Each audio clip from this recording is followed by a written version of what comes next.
All right, guys, today we are going to make keef cookies. So I'm not going to focus too much on the recipe of the cookies. Because you can use whatever recipe you want of cookies, whatever you guys think is absolutely fan-freaking-tastic. But the real key here is using keef. This is what I'm going to be utilizing to infuse my chocolate chip cookies today, quarantine style. So the first thing that you need to do anytime that you're dealing with infusing your food with cannabis is you need to do a step which is called decarboxylation. If you skip this step, then first off, what decarboxylation is just a method of heating up your flour or keef. We're using keef for this one. It's a method of heating it up to release the THC. And that is what gives you that psychedelic effect.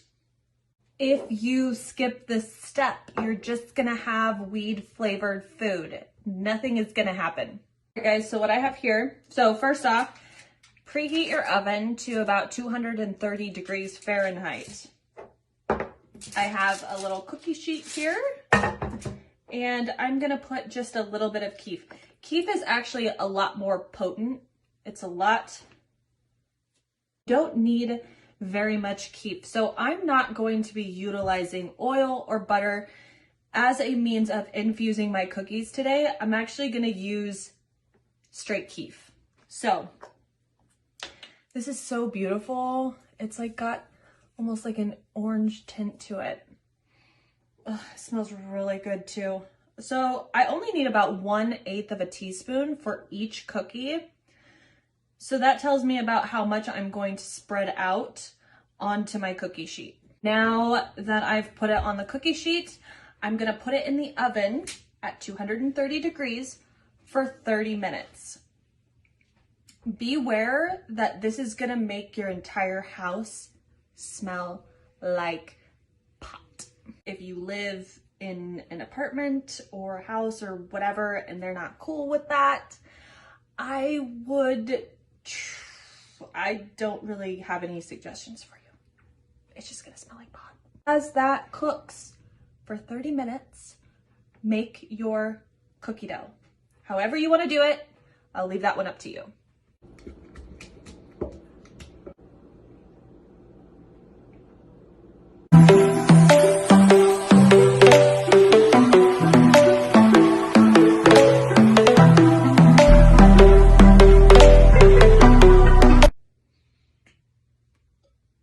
Now that the keef has been in the oven for 30 minutes, I took it out and I rolled up my cookie dough. And what I do is I make a little bit of a well inside of the cookie. And then you want to put 1/8 of a teaspoon of your keef into the center of your cookie. Keef is a lot more potent, so you really don't need much. It really just depends on your tolerance level. And I'm gonna use just 1/8 teaspoon of keef and put it into the center. And then I'm just going to fold it into the cookie. And just continue to do that for the rest of my cookies. All right, now put them into the oven and cook them according to the directions. Okay, so now that the cookies are done, there's something I need to tell you guys because you have to be really careful with these. The onset of feeling the effects, so when you eat edibles versus smoking, you have more of a psychedelic effect and it's more potent. So you have to be very careful for how much you consume because I want you to have a good experience. When you consume one of these, make sure you give it an hour before you consume more because we don't want to have an accident. Onset is usually anywhere from 30 minutes to an hour. So do not eat any more cookies until you have tried it, waited an hour, and then adjust accordingly. You do not want to have a bad trip, guys. It's happened to me before. Ain't gonna happen to me again. Enjoy. Hey guys, I hope everyone's absolutely amazing. And I just want to do a really quick video to talk about what the elimination diet entails, because there is a lot of people who are coming to me about eliminating things out of their diet in order to help them relieve a little bit of symptoms that they're having or any health concerns that they have.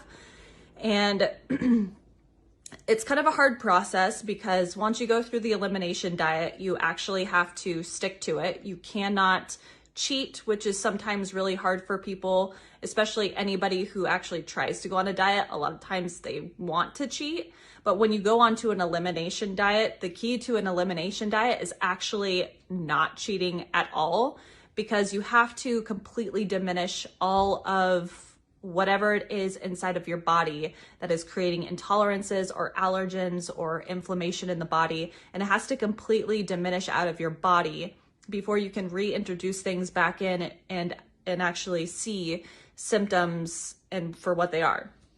So the way that you do an elimination diet is sometimes different for everybody. Not everybody has to go through a complete elimination diet, but personally for me, I'm a little bit hardcore, so I try to go big.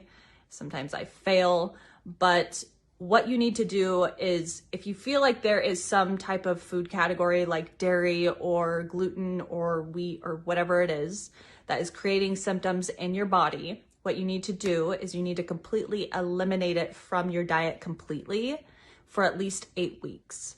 And through that process, you'll go through if you do a full elimination diet where you get rid of dairy, you get rid of gluten, you get rid of wheat, you get rid of soy, you get rid of nightshades, legumes. I can put a whole list of things that you eliminate down below in the comments, or in my status. If you eliminate all of those out of your system for at least 8 weeks, you'll go through a process of detoxification. You'll actually feel worse before you actually start to feel better. And you usually start to feel almost 100% better by week 4. And you're feeling really good. You're feeling on top of everything. You're feeling mental clarity. Your body feels back to normal. Everything, your energy, everything is boosted. And you stick to a certain diet. And once that 8 weeks is completely up, you can actually start reintroducing those foods one at a time. So you can start with dairy, or you can start with whatever it is, but you want to just take that one food group and you want to reintroduce it back into your diet for just the first 3 days, and you want to track your symptoms. And from the beginning, you should really start a food diary, telling yourself everything that you're eliminating from your diet, and then kind of track yourself as you go along through the 8 weeks and track what your symptoms are, how your symptoms are improving. And then at the end of that 8 weeks, you should be feeling absolutely fan-freaking-tastic. If you're not, then you need to do a little bit more of a restrictive elimination diet, because then there's something else that's creating your conditions.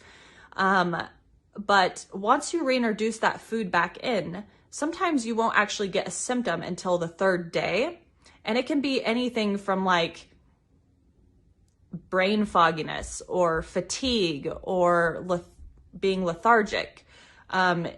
You can get so many different symptoms. I know that when I had dairy and I realized that I had a dairy intolerance, which I've actually been eating dairy for so long and I never thought that it affected my body, but it made me extremely sick when I reintroduced it back into my body. And that's why I'm very particular about what I put into my body pertaining to dairy. And usually I don't even have dairy at all. But if I do, I have to deal with the consequences. But it's the process of elimination, getting it completely out of your body. And a lot of people have food intolerances. It's not necessarily allergens, but it's food intolerances. And they create tiny, minute symptoms that a lot of people think is just like, oh, I'm just always tired, or I just work a lot, it stresses me out. All these little things factor up and we make excuses for them, and we don't really pertain them to what it is that we're putting into our body until we completely eliminate it out of our system and we recognize that this particular thing was creating the symptom. And when you take it out of your diet, then you start to feel better. And so when you reintroduce the foods back in, you just keep a log of what these types of foods were, created or were doing to you and what the symptoms were. If there's no symptoms, then it's great. Your body thrives on that. And you can just jot whatever that is down. And then you can also jot the things that weren't so good for you and what their symptoms were, and you can jot those down too. And that's how you create your food prescription. That's what creates the food that works for you, because not everything is going to work for everybody. And that is just called bio-individuality. And so when you talk about this food being healthy for you, it might not be healthy for somebody else. And that's the huge thing about, when all these people come out and they say, you should do keto or you should do this, and this is the end all be all, you need to be vegan, you need to do this and this and this. The thing is that everybody has their own food prescription. And there are a lot of foods out there that are healthy, but also create a lot of inflammatory properties inside of a person's body, which creates a lot of unhealthy reactions. And so it's really important, I feel, to go through an elimination process. And there you'll actually find what foods work best for you. And then you can literally eat as much as you want of those foods, and you won't have to worry about calorie intake and all that kind of stuff. But if you guys have any more questions, just let me know. I'll do more of these advice or nutrition advice videos because I get a lot of that stuff and I can't reply to everybody, but doing a video just helps to kind of get it out to the masses. So I hope this video was beneficial to anybody who is interested in the elimination diet. And also, this is something that I do with clients. So I actually have a structured plan that brings them through the 8-week process and reintroduces things back into their body. So if this is something you think that you need because you have health concerns, then let me know and maybe we can work something out together and I can help bring you through the process. I know it's a hard process to go through because it's hard to identify what foods you can have, but I put everything really easy down for you and take you through the whole process. So let me know, guys. Bye.